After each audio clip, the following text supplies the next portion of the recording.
Jalen Hurts put on a show in his Sooner debut last night. The former Bama QB had over 500 total yards and 6 total touchdowns in Oklahoma's win over Houston. And it was a good week to be a top-ranked team in the country. The top 10 programs playing this weekend all won by an average of nearly 30 points. And you see Clemson, Alabama, Georgia all doing well. We now welcome in Paul Feinbaum. And Paul, before we get to debating, I heard that Marcus was a hero this weekend. Let's take a listen. That's great. That's great. Oh, Lord, eating your house. Grab her. So we're going to stand up with the goat on your back. You're going to go as slow as possible. You got this. I got it. You got this, Tim. They have really good balance. Look at this. There we go. Whoa. And there we go. Tim. Oh, my. A goat on We're doing it for the goats. Marcus, what was going on there? You notice who wasn't doing that? Hey, Roz, Paul, no, the first thing I said is black people don't do goat yoga. That's number one. Number two, man, it was unbelievable. When they first said we would do that on our show on the weekend, SEC Nation, I was like, so we gonna watch goats do yoga poses? And they eat anything. So I had to save our own Laura Rutledge from getting her hair eaten off by a goat. Oh, my God. Yeah, and by the way, Roz, for those who don't know, Laura is 8 months pregnant. Yes. Oh, my God. She was rocking out. I was mad. I didn't even know why she was doing that. I hadn't paid attention to her actually being in the pose. And I was like, what are you doing? Wait, Get why up. is Tim has a goat on his shoulders and you're in the back against the wall of that truck hiding? I want no parts. I ran a 9-100 to get away from that. It's cultural. It's definitely cultural. Oh, my God. All right. You want to switch from animals to some college football real quick? Yeah, why not? All right. So, Paul, which top 10 team was most impressive?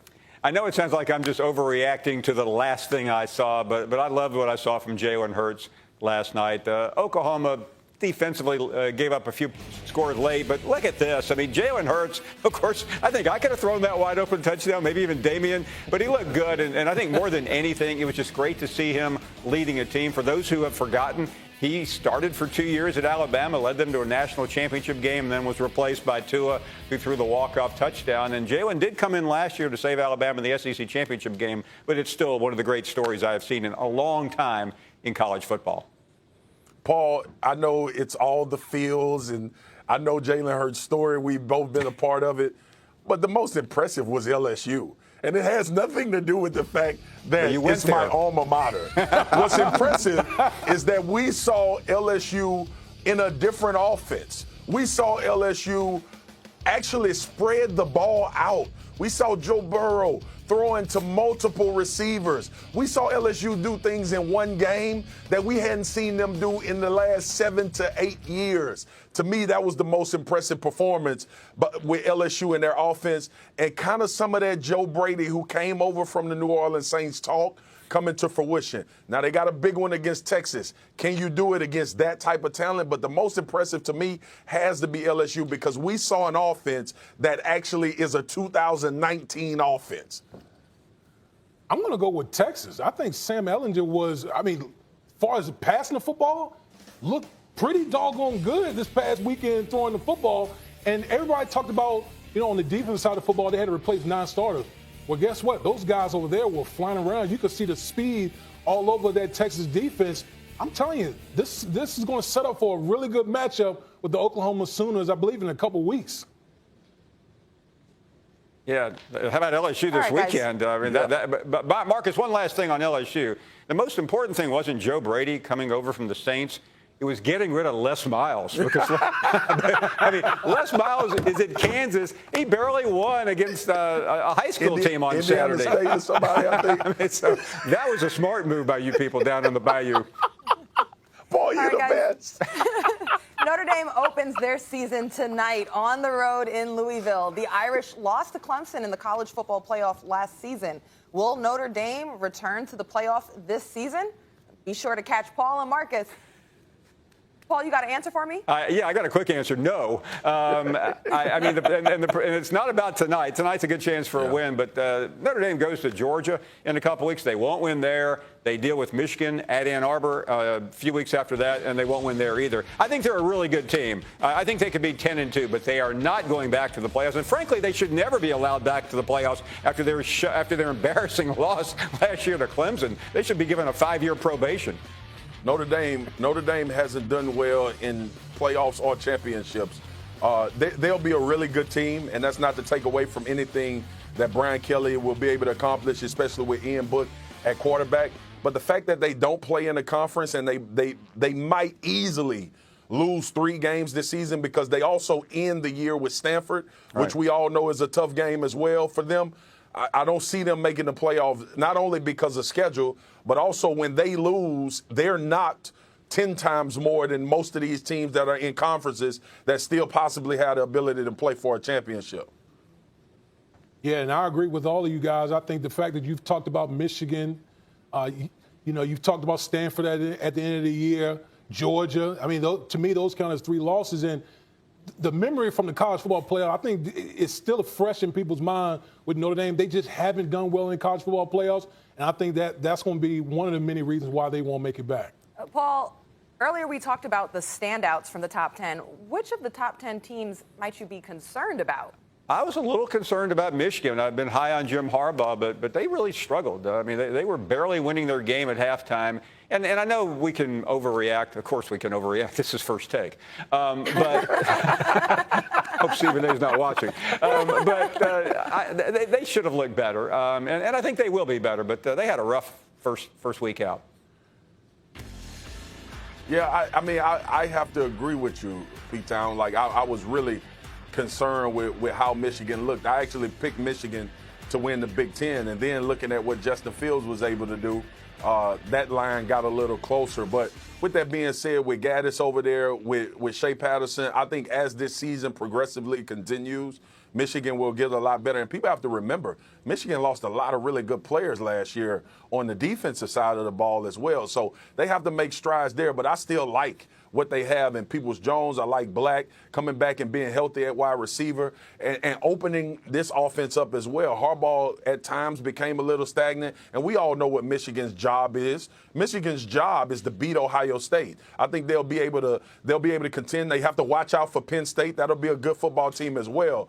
But Michigan this year should be able to win the Big Ten, and if they don't, people will be screaming to get Harbaugh out of Michigan. Listen, I'm sitting back watching the Alabama-Duke game, and I know the score is going. People look at the score and be like, "Oh, well, it was just, it's just tremendously lopsided or whatever." But I'm just watching Alabama. There was a good portion of that game. They just looked sloppy. Right. They really did. They looked really sloppy against the Duke team with Daniel Jones going into the National Football League. I mean, there were some things that Duke did defensively that was causing fits for Alabama up front. So I know that they won lopsided, but I'm sure Nick Saban has a lot of things that he wants to try to get corrected from that victory. Damien, that's the standard at Alabama. They win 42-3, they cover, and you've made a legitimate cause in case why they didn't look very good. That's Alabama football. Yeah, no doubt. Look, Woody, to your point, and Paul knows as well as anybody in the world about the temperature at the University of Alabama. Here's what I will say. They struggled defensively. Missing Dylan Moses showed its face. Mm-hmm. And I don't want to be too hard on those young guys because they're trying to adjust on the fly as well, factoring in the new roles. Shane Lee, I thought they did a pretty good job. And let's not forget, man, Cutcliffe was on the other sideline. That's a really good coach. He was going to, Tim said it on our show Saturday, Tim Tebow that is, that Duke would put Alabama in some situations on defense that would cause them to maybe have some things that went bad, and it did. Duke was able to move the ball at times. They need to continue to shore up this middle linebacker position at Alabama, the competition to come. The great thing about it, Paul, as everybody knows, and as everybody has said all season, they have plenty of time against some of these scrubs until they play somebody. They have all season. I have one more for you before you go. Oregon lost a close one to Auburn. Will the Pac-12 make it to the college football playoff?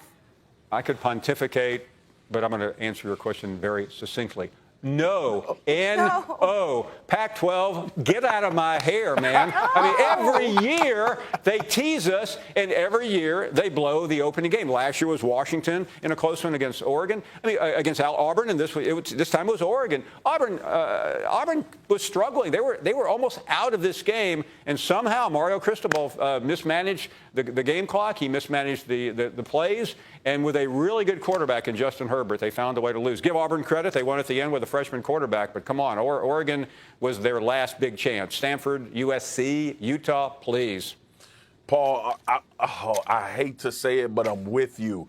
Oregon, to me, was the best team in the Pac-12. And look, I know what Washington did. I know everybody's excited about Jacob Eason. Sure. Respect Peterson and that program. But when we start talking about playoff teams and we continue to have this conversation, I believe Oregon is still going to win the Pac-12. I believe Oregon is the better team, and they should have beat Auburn. They got very conservative in that second half and start trying to protect the win as opposed to letting a senior quarterback who possibly will be the first-round pick in the NFL, the first pick in the NFL, just become conservative. I didn't even understand what was going on, and that's not to take anything away from what Auburn defense was able to do, but Cristobal and that offense did not challenge them downfield at all. With all of that being said, P-Town, I agree. I thought Oregon was the last hope for the Pac-12 to possibly get a team in, and Auburn took care of them, and Auburn may finish third in the SEC West. Exactly. I mean, listen, if you're Oregon, everything was set up for you. You're playing against an Auburn team that's starting a true freshman at quarterback. You had the game in hand for most of the time, and you let a true freshman come back and win a game. Okay, yes. That's the biggest representative of the Pac-12, and you couldn't find a way to win against a true freshman quarterback? Please. Oh, come on, guys. I don't like you guys laughing at my Pac-12 conference. Paul, thank you so much for joining us today. Make sure you catch Paul and Marcus every Saturday morning on SEC Nation from 10 a.m. to noon Eastern on the SEC Network. Paul, thank you. Thank you.